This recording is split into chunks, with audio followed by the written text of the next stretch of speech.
Hello student. आज मैं आपको रिसोर्स एंड डेवलपमेंट चैप्टर का सेकंड पार्ट जहाँ से तक हमने किया था उससे आगे का प्रेजेंटेशन दे रही हूँ।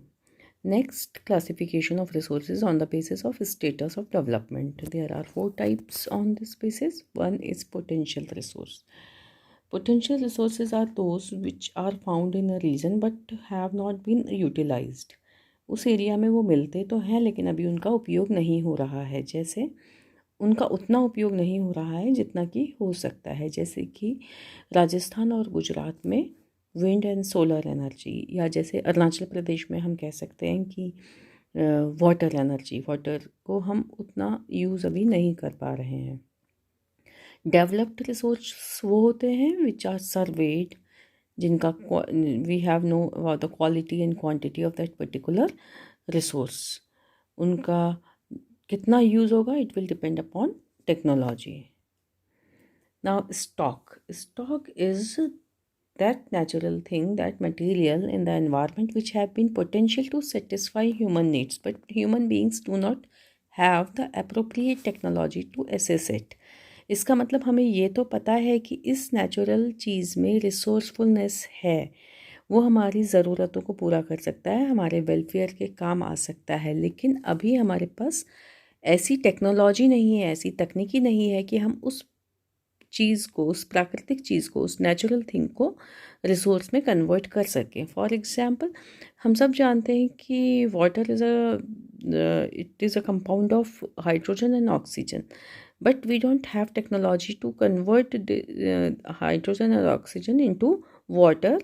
और इस टेक्नोलॉजी से हम जहाँ पे पानी की कमी है उन एरिया में पानी अभी नहीं पहुँचा सकते। रिज़र्व का मतलब होता है कि ये संसाधन का वह हिस्सा है जिसको कि हम अभी यूज़ तो कर सकते हैं टेक्नोलॉजी से, लेकिन we have not started its use, we have postponed the use of that particular resource. हमने उसको फ्यूचर के लिए रख दिया है। तो रिज़र्व, जैसे हम अपनी गाड़ी में पेट्रोल भरवाते हैं और हम देखते हैं कि वो रिज़र्व में आ जाती है, मतलब हमें एक इंडिकेशन दे देती है कि अब ये बाद में काम आएगा। आप अपने एरिया के स्टॉक और रिजर्व की एक लिस्ट बनाइए, छोटी सी एक्टिविटी है।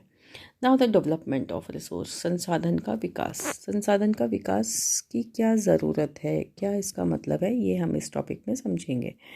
Need of resource development. अब बच्चों पहले ये समझिए कि संसाधन विकास की आवश्यकता क्यों है, why we need this concept resource development. Actually, human beings are using natural things and we are converting them into resources. This utilization is becoming, you can say, very indiscriminating and over exploitation. This over exploitation of resources has led many problems. बहुत सारी problems हमारी हो गई हैं. The first problem is depletion of resources. The rate of resource depletion is very very fast. और इसमें कहा गया है, महात्मा गांधी ने कहा था कि हमारी अर्थ, हमारी पृथ्वी के पास हर एक की नीड को पूरा करने के लिए बहुत कुछ है, लेकिन हम ग्रीड, लालच एक भी व्यक्ति का पूरा नहीं कर सकते।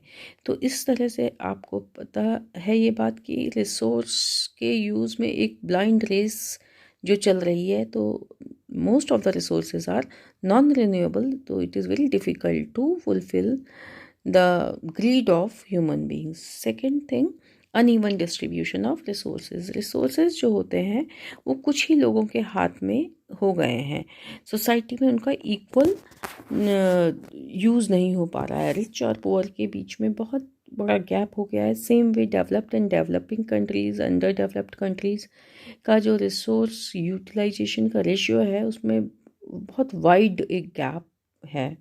तो ये भी एक प्रॉब्लम है। And the most important, the use of resources has created so many ecological environmental degradation such as global warming, ozone layer depletion, environmental pollution, land degradation. ये बहुत सारी प्रॉब्लम्स हैं जो कि रिसोर्सेज के ओवर यूज़ से, unscientific use से, unthoughtful use से हो गई हैं।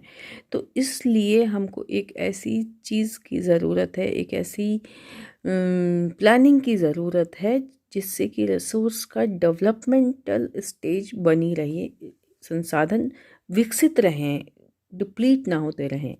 तो इस ज़रूरत के लिए for the resource development what we need is resource planning. तो डेवलपमेंट हमारी नीड है और मेथड क्या है? प्लानिंग। आप ये सोच के देखिए कि अगर हमारा पूरा जितना भी हमारा नेचुरल ऑयल है वो ख़त्म हो जाए एक दिन, तो हमारे नॉर्मल लाइफ स्टाइल में क्या चेंज आएगा। तो ये एक आपकी एक्टिविटी है और इस लॉकडाउन में तो आप इसको और भी ज़्यादा एहसास कर सकते हैं कि तेल से चलने वाला जितना भी हमारा ट्रांसपोर्टेशन वगैरह है तो लाइफ में कितना चेंज आ रहा है। नाउ रिसोर्स प्लानिंग, इसको संसाधन नियोजन भी कहते हैं। Planning is a method of doing things very systematically, जिसमें हम किसी भी चीज़, चाहे वो हमारी स्टडी हो, चाहे हमारे घर का काम हो, जब हम किसी काम को एक सिस्टम से करते हैं, सिस्टम से करने का मतलब we decide our objective, we decide our time, कितने में हमें इसे पूरा करना है, we decide which resources we need to fulfil this thing, तो इसको प्लानिंग कहते हैं। तो रिसोर्स डेवलपमेंट के लिए हमें क्या प्लानिंग की ज़रूरत होती है? रिसोर्सेज हमारे जनरेशन, हमारी बाद की जनरेशन्स के लिए सुरक्षित रहें, तो इसके लिए हमें प्लानिंग चाहिए। प्लानिंग करने के लिए देयर आर 3 स्टेजेस। पहला स्टेज जो है identification of resources and inventory of resources. हमको क्या करना होगा इसमें? इस स्टेज में हमको रिसोर्सेज का सर्वे करना है, उनकी मैपिंग करनी है, उनकी क्वालिटी, क्वांटिटी, ये दो सब चीज़ें पता करनी है और इसका एक हम लिस्ट बनाएंगे कि हमारे एरिया में कौन से रिसोर्स हैं। मान लीजिए कोल है तो कितनी क्वांटिटी है, किस क्वालिटी का है, एक्सेट्रा।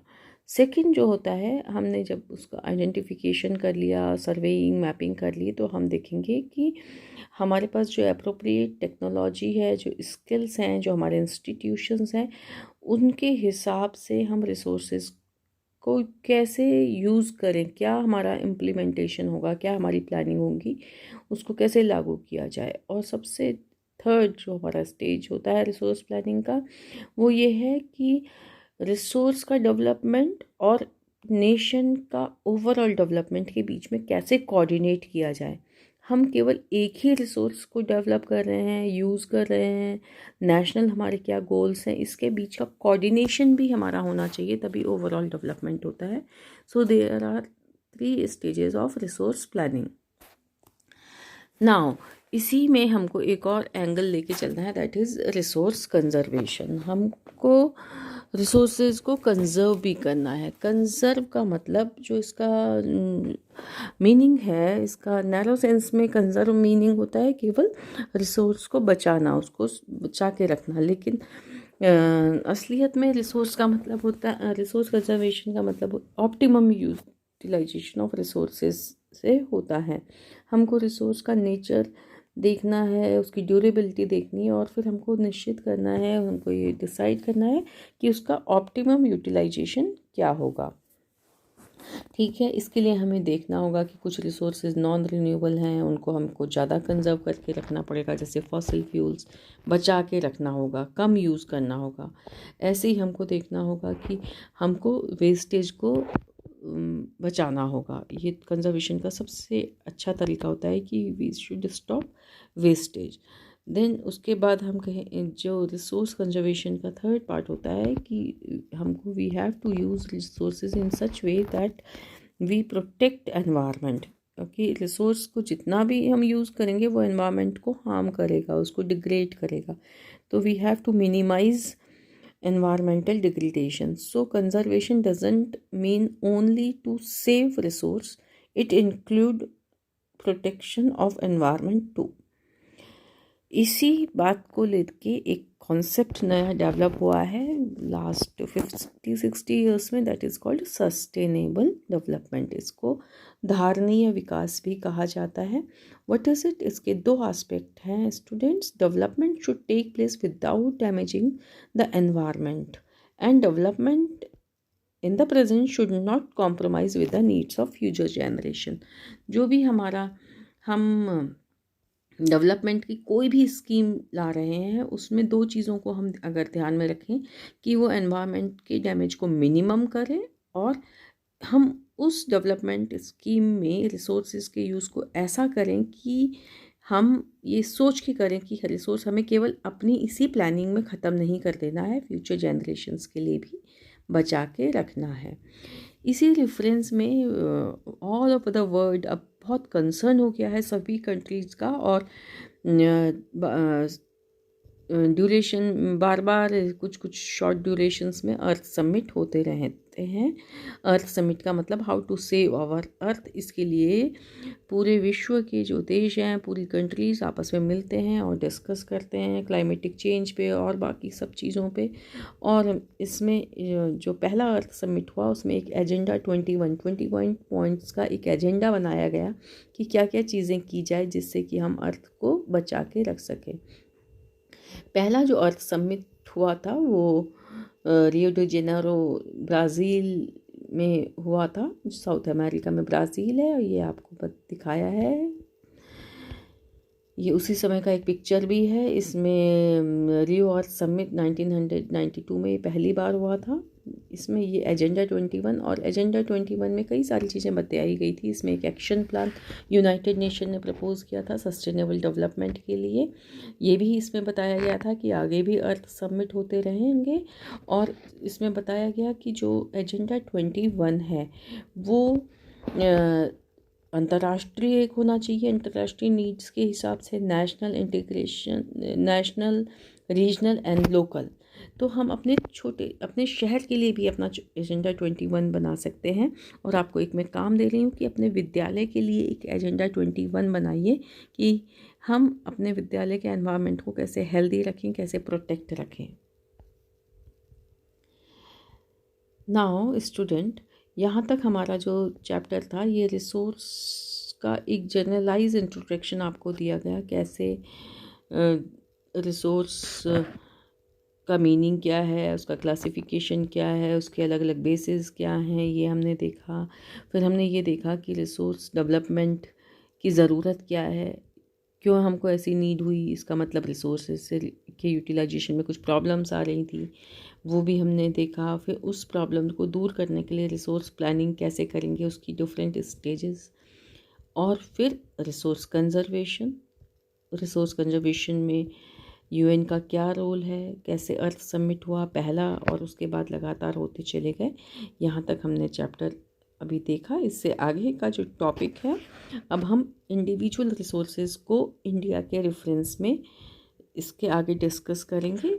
ये नेक्स्ट इस चैप्टर के थर्ड पार्ट में आपको बताया जाएगा। तब तक आपको जो एनसीईआरटी का पीडीएफ दिया गया है आप उसको अच्छे से रीड करिए और जो इंडिविजुअल क्लासेस मैं आपकी लूँगी उसमें बाकी डाउट्स हम क्लियर करेंगे। Thank you very much.